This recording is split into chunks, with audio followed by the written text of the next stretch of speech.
Dialah Allah yang menyembuhkan, Dialah Allah yang mencukupi, Dialah panji keselamatan, Dialah Raja damai, Jehovah Rafa, Allah yang menyembuhkan, Jehovah Jireh, Allah yang mencukupi, Jehovah Nissi, panji keselamatan, Jehovah Shalom sang damai, Jehovah Shalom sang damai, Jehovah Shalom sang damai.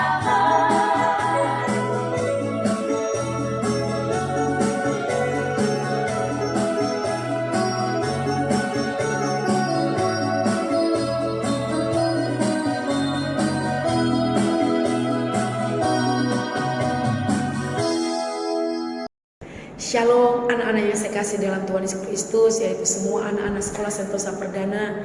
Kiranya pada saat ini anak-anak yang saya kasih tetap memberikan waktu untuk setia mendengarkan kebenaran firman Tuhan. Sebelumnya kita berdoa ya. Terima kasih Tuhan Yesus, kami mau mendengarkan firman-Mu, materikan firman-Mu ini dalam hati kami, sehingga kami Tuhan mengalami pertumbuhan rohani dari hari ke hari. Demi nama Yesus kami berdoa bersyukur. Amin. Anak-anak yang dikasihi dalam Tuhan Yesus Kristus, firman Tuhan yang akan kita dengarkan pada hari ini tertulis di dalam Lukas 9 ayat 1, di mana bunyi ayat firman Tuhannya adalah sebagai berikut. Lalu Tuhan Yesus memanggil ke-12 muridnya, kemudian memberikan tenaga dan kuasa kepada mereka untuk menguasai setan-setan dan untuk menyembuhkan penyakit-penyakit.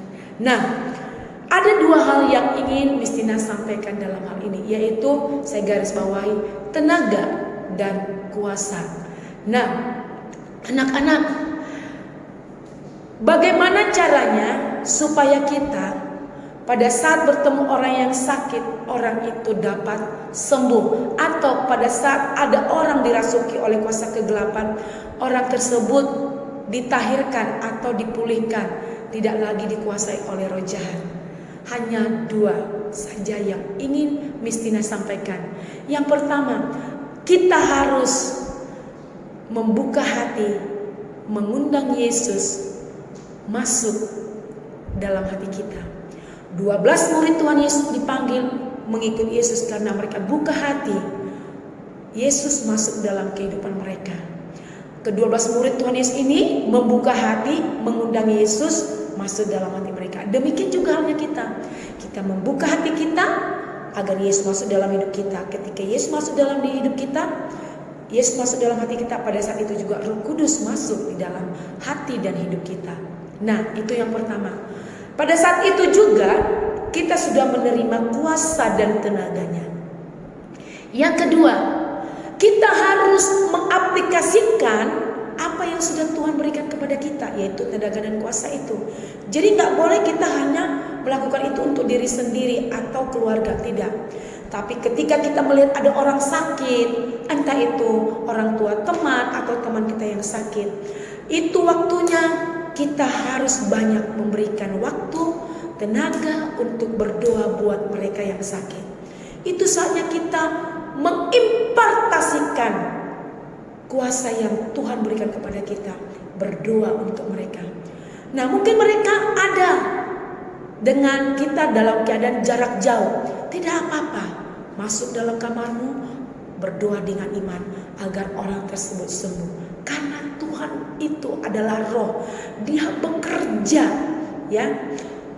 Kita punya musuh bukan melawan darah dan daging, tapi melawan penghulu-penghulu di udara, roh-roh jahat. Jadi saat kita berdoa dalam roh, maka pada saat itu juga roh Allah yang hidup berperang untuk kita mengusir roh-roh jahat yang menguasai orang yang kita doakan dan menyembuhkan orang yang sakit yang kita doakan. Nah, itu saja. Yang pertama, undang Yesus dalam diri kita. Yang kedua, kita harus bergerak mengimpartasikan apa yang sudah Tuhan berikan kepada kita. Itu saja ayat firman Tuhan yang saya akan sampaikan buat anak-anak, meskipun kalian masih anak-anak. Saya percaya bahwa roh yang ada di dalam diri Mistina adalah sama juga. Roh Tuhan Yesus juga ada dalam diri anak-anak. Mari, ini saatnya anak-anak berani untuk bergerak, berdoa, dan impartasikan roh doamu lewat doa-doa musyawarah untuk orang-orang yang sakit. Apalagi di saat sekarang ini ya, banyak orang-orang yang sakit terkena COVID-19. Ini waktunya kita bergerak, berdoa agar banyak yang dipulihkan. Terima kasih, Tuhan Yesus berkati. Mari kita kembali berdoa. Tuhan Yesus, kami bersyukur dengan firman-Mu ini mengingatkan kami supaya kami tidak pernah berhenti berdoa dan mengimpartasikan dalam doa kami untuk orang-orang yang sakit supaya mereka sembuh. Bahkan orang-orang yang mengalami dikuasai oleh setan-setan, mereka dipulihkan dan disembuhkan. Tuhan, kami berdoa agar Engkau memberkati kami, mengurapi kami, dan anak-anak yang kami didik pun mengerti dan memahami. Dan mereka pun Tuhan Yesusku diberi pemahaman dan pengertian yang dari-Mu. Demi nama Yesus kami berdoa bersyukur. Amin.